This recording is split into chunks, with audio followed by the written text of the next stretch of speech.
I really appreciate you making time to speak with me because I know it's late for you. Yeah, no problem. Yeah, It's really yeah, kind. And it's kind of you to give me more time for this project. It really, I do appreciate it a lot. no problem. So really, there's two main questions I wanted to ask you. And Mhm. the first one was, what was it that made you interested in participating in a project like this and contributing your chapter? Well, number one, when I asked you about it and I found out that it is something that is, to be shared for everyone, and the intention is also for others to, to read and learn from it. So I did not hesitate to share it because that's really what I also want. I don't want just to, have the learning on my own or those people who are around me. But if there's a platform that I can share these, experiences for, for greater good, for a greater number of people, then why not? So when you invited me to, dive in, so I did not hesitate to, to share my experiences and my thoughts on education. And can you share just a little bit about what you did share in your chapter without revealing too much so that we keep the suspense, but just a little piece of what you shared? Okay, what did I share? Well, I shared about my passion, which is education. I shared about how I was able, the process of my own learning, from the beginning, all these challenges that I had when I was, a kid, and then sharing also that there's no instant thing that made me like education, but there's a certain process, and that process is actually, a challenging ones that made me discover how, how education is crucial, and it made me realize, my love as well. It helped me discover what I really want.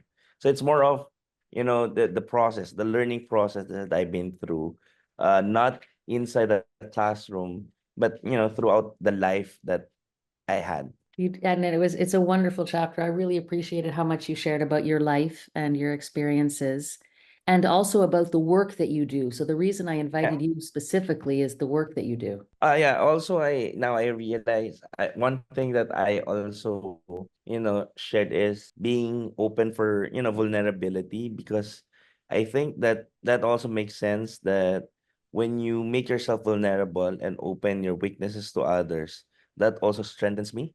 And sometimes people are hesitant to be vulnerable, to to be open, and to show some weaknesses about who they are, but actually being vulnerable for me, I realize is, part of my strength as well. Beautiful. I love that.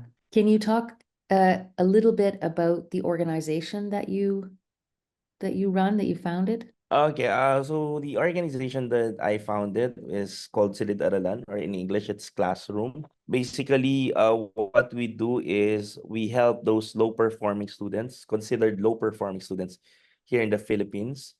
These are the students who were left behind academically, but because, well, I believe that everyone is intelligent, but we have a different perspective of intelligences. So I believe that they are also intelligent. So we customize a learning technology, a learning framework for them, for these children. And then what we do is, like a coach, we unleash their full potential. Instead of teaching them how to learn, we first teach them how to love learning. I realized that no matter how difficult, learning is, but because you do it, not because you have to, but you do it because you love doing it. I think that's the key for kids. When they realize that, for instance, math or literature or whatever subject it is, or science, but if they start from, from their passion, from the purpose of it, knowing the purpose of it, then it will be, the process is not easier, but it's easier to carry the loads because you like it. That's what we do. So at the end, what we want is for these kids to increase their self-esteem and self-confidence, because that's also what I discovered during my stay in the garbage dump site. I realized that when you increase the self-esteem and self-confidence, no, of the learners, of the children, if they see who they are, that they are, perfect, whole, and complete, then it will open up a lot of things for them, and they will not be afraid to commit mistakes because they know that it's part of the learning process, and that will not make them, smaller, or think that others are better than them. So that's our first goal. Grades and academic performance is just a bonus, but the most important thing is for each child to know how great they are. So Right. that's what we do. Beautiful. And my last question is, especially for you, because you are so self-directed and purposeful in your learning for yourself and for what you can contribute for others, what did you learn from writing this chapter for the book? Well, number one, a lot of things that when I was writing it, it's like I'm connecting the dots, like connecting, those past experiences and make sense out of it. Because I think when I went through with all those, processes of those experiences, at the onset, it doesn't make sense. You're just, continue doing it. Do not quit. Just, keep on pushing yourself, pushing yourself.